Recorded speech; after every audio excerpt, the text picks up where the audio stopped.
Ես այստեղ նայում եմ ձեր տված տեղեկանքը կարճ, դուք համեմատական եք տարի 18-19 թվականին կառավարության պարտքը նա հարաբերակցության մասով տոկոսային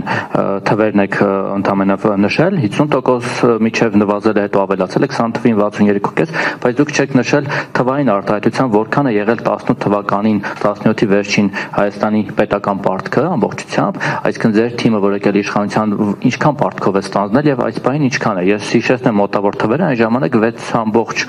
6.774 էր դեկտեմբերի 31-ի դրությամբ 17 թվականի, երբ Կարեն Կարապետյանի կառավարությունից վերցրեցիք կառավարության օրոք այդ ժամանակ վերջին ցուցանիշը այդքան էր, մոտ 6.8 միլիարդ դոլար Հայաստանի պետական պարտքը։ Այսօր ձեր կառավարման 7 տարիներին Հայաստանի պետական պարտքը աճել է մոտ կրկնակի չափով, դառնալով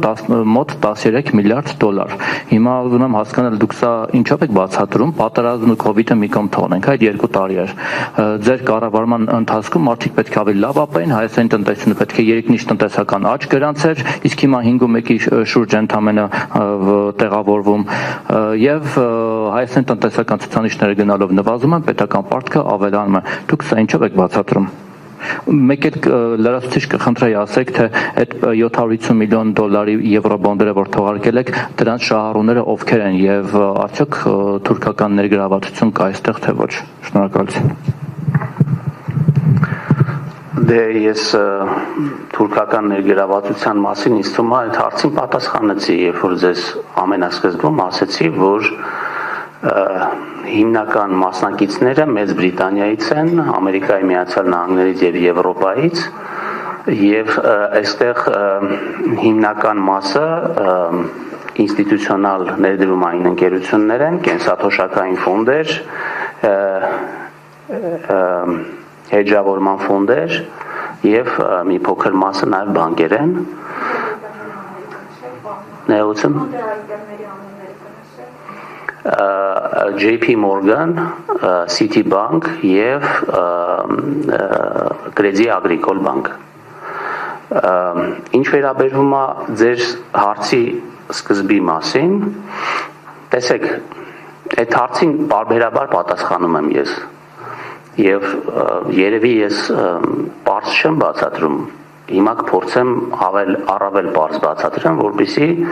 այս հարցը չնայած գիտեմ, որ քանի որ այս հարցը ինքը տենց լավ վերնագրի թեմա է, եւ մարդիկ տենց պարտք բառը լսելուց ահաբեկվում են կամ ասենք օրինակ պարտքի թիվը հնչեցնելուց տենց լավ է այդ ծախվում այս թեման, էլի, բարբերաբար հնչելու է, բայց ուղղակի ուզում եմ ասեմ, որ կարող է։ Վահե ջան, պետք է խնդրեմ, սպասենք պատասխան։ Կարող է, օքեյ։ Հիմա տեսեք, պարտքի բացարձակ մեծությունը էական չի։ Տարբեր երկրներում տրիլիոններով պարտք կա, բայց այդ երկրները զարգացող երկրներ են եւ որևէ խնդիր չկա։ Երկրներ կան, որոնք պարտքի ճգնաժամ են ունեցել, նույնիսկ փոքր պարտքի հետ կապված։ Հետեւաբար այստեղ բան չի, մեկ ընդհանուր ֆորմուլա գոյություն չունի, բայց գոյություն ունի ընդհանուր մոտեցումներ։ Սովորաբար պարտքը հաշվարկվում են հնայի հետ հարաբերակցությամբ, այսինքն իր բացարձակ մեծությունը ըստ էության այդքան էական չի, կապ ունի, թե դուք որքան եկամուտ ունեք, որովհետև համախառն ներքին արդյունքը դա այն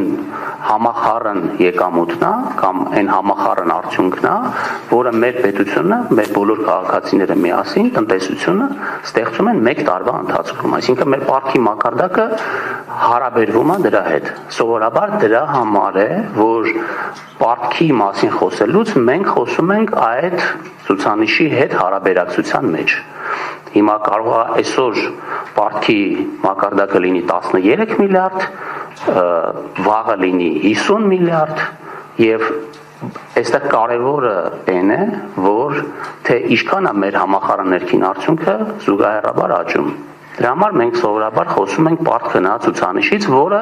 ինչպես ես նշեցի, 24 թվականի արդյունքում 0.1% կետով նվազել է։ Ինչի, որովհետև մեր պարտքը աճել է ավելի դանդաղ, քան մեր աճն է տեղի ունենում։ Այսինքն մենք հարստանում ենք ավելի արագ, քան մենք պարտք ենք վերցնում։ Սա նշանակում է նաև այն, որ այն պարտքը, որը մենք վերցնում ենք, որպեսզի ներդրումներ կատարենք մեր ենթակառուցվածքների մեջ կամ տարբեր ուղղություններով, վերադառնում եմ, այսինքն արդարացված է։ Եվ ես կուզենայի իհարկե, որ այո, ծախսերի արդյունավետության բարձրացման խնդիր միշտ կա եւ այս ուղղությամբ մենք պետք է աշխատենք եւ սա մեր աշխատանքի կարեւոր մասն է կազմում եւ դա պետք է անենք։ Եվ որևէ մեկը չի կարող ասել, որ մեր ծախսերը բացարձակ արդյունավետ են։ Դա մի process է, որ անընդհատ պետք է բարելավվի, այսօր կարծում ենք արդյունավետ են, վաղը նայում ենք, ասում ենք, չէ, այս մասը արդյունավետ չի, պետք է փոխել, պետք է մեխանիզմները փոխել, այս ծախսերը պետք է հանել, նոր ծախսեր պետք է հանել, որոնք ավելի մեծ տնտեսական արդյունավետություն կունենան։ Դրա համար Հայաստանում ներդրվում են որոշակի կառուցակարգեր, որպեսզի այդ որոշումը, թե ինչն է արդյունավետ, ինչը չի արդյունավետ, ճաշակով չլինի։ Այսինքն գոյություն ունի հանրային ներդրումների կոմիտե, այսինքն մեծ ենթակառուցվածքային ծրագրերը մանրակրկիտ ուսումնասիրության են ենթարկվում, որը ներդրել ենք մի քանի տարի առաջ, բայց ինքը անընդհատ լավարկման process-ի մեջ է։ Ֆինանսային նախարարությունում ներդրել ենք ծրագրերի գնահատման գործառույթ, որպեսզի այս ծրագրերի տարբեր ծրագրեր, ռիսկային ծրագրեր կարողանան գնահատել եւ հասկանալ, թե ինչ արդյունավետությամբ են նրանք գործում եւ այն նպատակները, ինչի համար իրանք պետք է ծառայեն, ծառայում են թե ոչ։